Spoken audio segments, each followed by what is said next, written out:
You've made it to Friday, and our warming trend just continues from here. We are in for a lovely weekend of weather. So long as you're not a seasonal allergy sufferer, you're going to love it. With warming temperatures each day, Chief Meteorologist Mike Burris says Sunday could be a great beach day. We're going to be into the 80s all the way to the beach, nearing record highs. Looks like our next storm system arrives sometime on Monday. We'll continue to refine the timing of that throughout Jacksonville's morning news. And again on Monday morning, make sure you're with us. Super Bowl Sunday, remember you can listen to the game. Pre-game coverage begins on ESPN 690 at 2 p.m.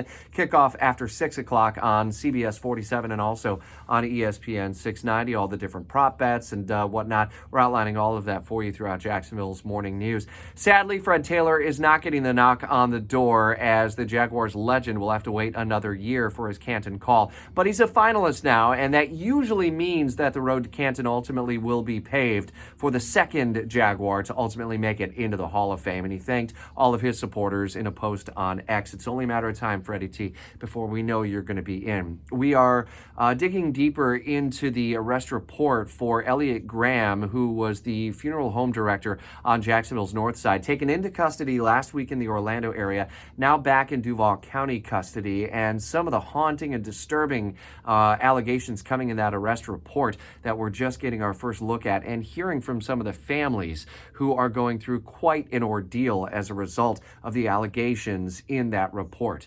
Continuing coverage at WOKV.com and in our app. Next Thursday, make plans to be downtown for the official opening, if you will, of the renovated and long since renovated Friendship Fountain. Sip and Stroll is when we're going to light the night, if you will, and have Friendship Fountain finally up and running again after all the millions of dollars and the years that has been kind of out of commission.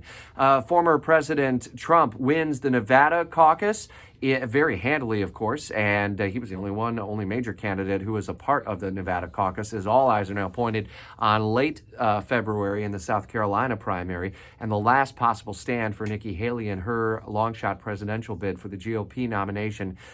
President Biden is pushing back on the allegations outlined in that special counsel report on classified documents that question his mental acuity. It is going to be one of the biggest talkers on talk radio through the day today. President Biden forcefully pushing back on that, and former President Trump and others are assailing it and questioning openly now Biden's mental acuity and the ability for him to lead the country. That's an ongoing storyline we're following for you throughout Jacksonville's morning news. Be listening 6 till 10 for news, weather, and traffic. Hopefully it's a better drive into the office and school than it was yesterday. We'll be all over those potential delays. Make sure you get our traffic alerts and breaking news alerts when you download the free 104.5 WOKV app.